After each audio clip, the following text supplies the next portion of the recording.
Treasure Hunting Weekend mga katiyats. Magandang buhay sa lahat ng ating mga katiyats sa buong Pilipinas, Luzon, Visayas, Mindanao at sa ating mga katiyats in abroad, lalo na dyan sa the Middle East na mayroong kaguluhan. Sana ay iligtas kayo ng puong may kapal dyan at hindi mapahamak.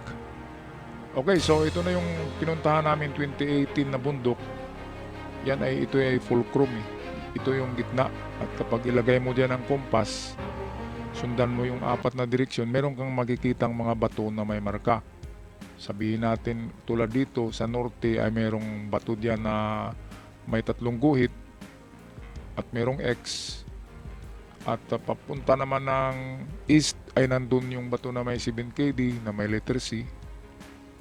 At sa baba ng letter C na bato ay malaking bato yung letter C ay yung konkretong banga.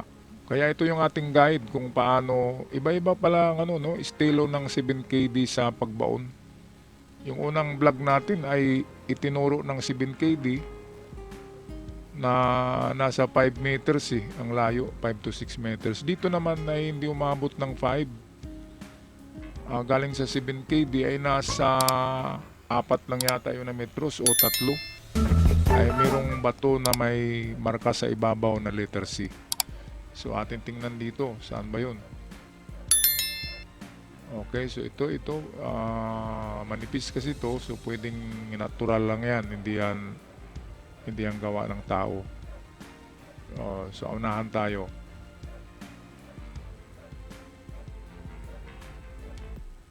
Tinuro kasi ito ng kasama ko pero parang ano din siya, no? Parang spade.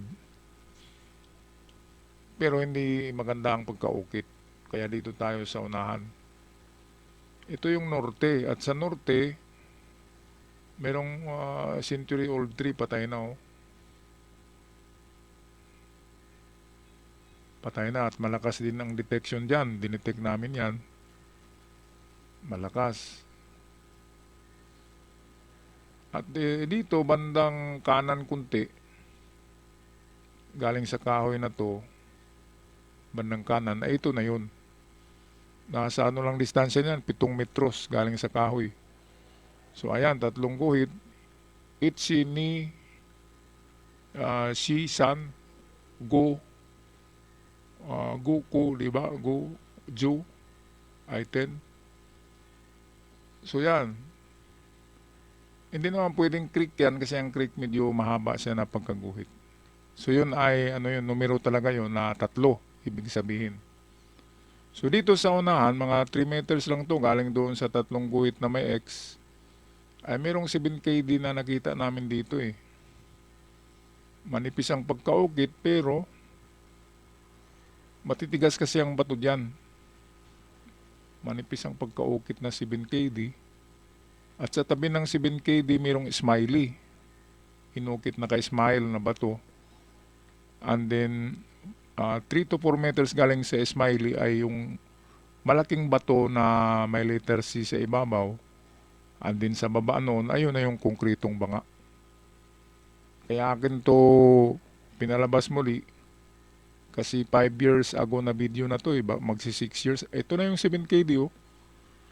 7-6 years ago kasi na video na to, baka hindi ito napanood ng iba. Kaya binalik ko para meron kayong comparison sa mga 7KD kung paano nakuha. Ito naman ay nakuha na nga natin pero hindi nabuksan. Ang rason kung hindi nabuksan, kinaumagahan kasi noon, pagbalik namin, gumulong yung bato na malaki na letter C. Yung may tatak na letter C sa ibabaw, gumulong, tumakip sa takip. Kaya ibig sabihin, ayan yung letter C oh. Sa baba niya yung banga. Ibig sabihin ay meron talagang mga ano diyan sa bundok na yan. Mga supernatural na ayaw nila ipakuha yun. Kaya hindi ko na pinilit na buksan yon muli.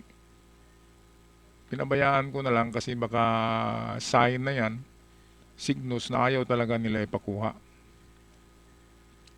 So after 2018 kasi to, after almost a year, ay wala na. Nagta-COVID na, sarado na ang mga checkpoint.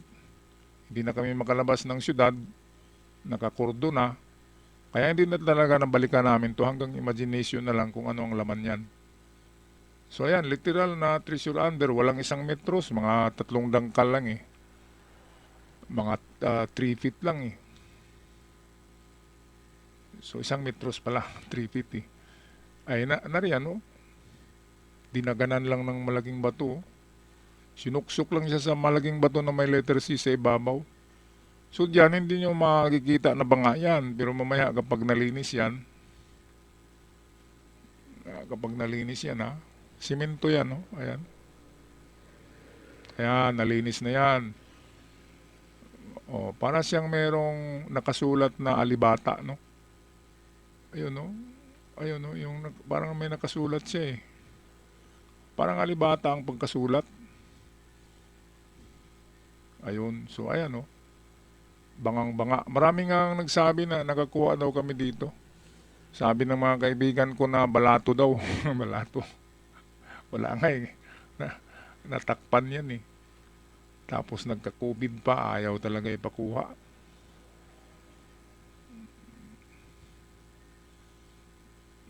So ayan, yan yung sikreto ng mga letter C. Talagang totoong treasure under. Kapag nilagay ang letter C sa ibabaw ng malaking bato na pwede kang tumungtong, ay malamang under talaga dyan. Kaya totoo ang mga treasure under the letter C. Pero walang dot yun na siya, pero under pala. Mga katiads. Kaya isa ito sa pagbasihan natin sa guide. As a guide, kung makakita kayo ng malaking letter C, malaki yun na C. 1 dangkal yun ang laki nun na letter C. Hindi yun maliit. So kapag ganun kalaki, na parang plato na letter C, under yan. At malamang makabanga na naman, di ba? Kung hindi banga, hindi concrete box. Kasi concrete banga itong narito. Okay, so napakaganda na na isa sa mga namin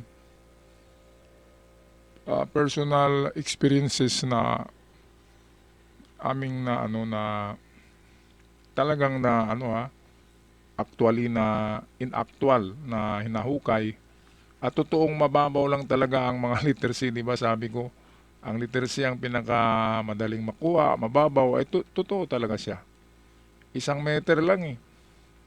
Nandyan na. Kaso nga lang ay nakadagan sa ibabaw, nakapatong yung malaki at malapad na bato. Kaya nung kinaumagahan, hindi natin alam kung lumindol sa bundok, ay biglang nagsiso, parang siso effect yung malaking bato at tumakip siya doon sa nabuksan na lupa. Sabi ko may mga engkanto yata dito, ayaw ipakuha eh.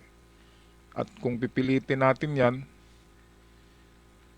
hindi kasi kami nag-alay dyan. Kung pipilitin mo yan, magagalit yung mga dyan, mga elemento, mga kababayan. So maniwala tayo sa hindi, kapag ayaw ipakuha, ayaw talaga. At kapag ipakuha, kahit hindi sadyang hukain mo, ay ibigay sa iyo yan ng mga nagbabantay niyan. Kasi inaangkin niya ng ng mga lamang lupa, ang mga matagal na nakabaon na kayamanan, ay binabantayan na yan ng mga lamang lupa dahil sa isa yan sa kanilang mga paboritong parang gusto talaga nila magtago ng mga ginto. Lalo na yung mga elf na tinatawag sa European legend, yun yung mga elf ang magtatago ng mga gold coins sa mga ilalim ng puno, under the rainbow, di ba yun yung mga legend? Ay parang ganito rin sa atin pala. Alright mga kababayan, sana nagustuhan yung ating episode ngayon tungkol sa konkretong banga na ito. Ano sa palagay niyo ang laman? Sa palagay ko, old coins, silver, o baka may gold na coins, or mga alahas. Ang laman yan, sayang talagang hindi nakikita na. Last time, pinuntahan ko yung may-ari, ayaw na nilang ipagalaw eh. Baka savings na nila eh. Ay nako, mahirap naman mamimili tayo ng tao, di ba? Ayaw na nila eh, kasi parang nandun na eh. Sure na nakadeposito eh. Siyempre, di ba, talagang magbago ang isip ng tao. Ganun talaga kapag treasure, ay kahit kaibigan mo ay magbago ang isip. Alright, sa mga kababayan, anong masasabi niyo sa ating discovery sa video na ito? Paki-comment sa ating comment section. Ako'y magpapaalam na. Maraming salamat sa lahat. Hanggang sa muli. Paalam!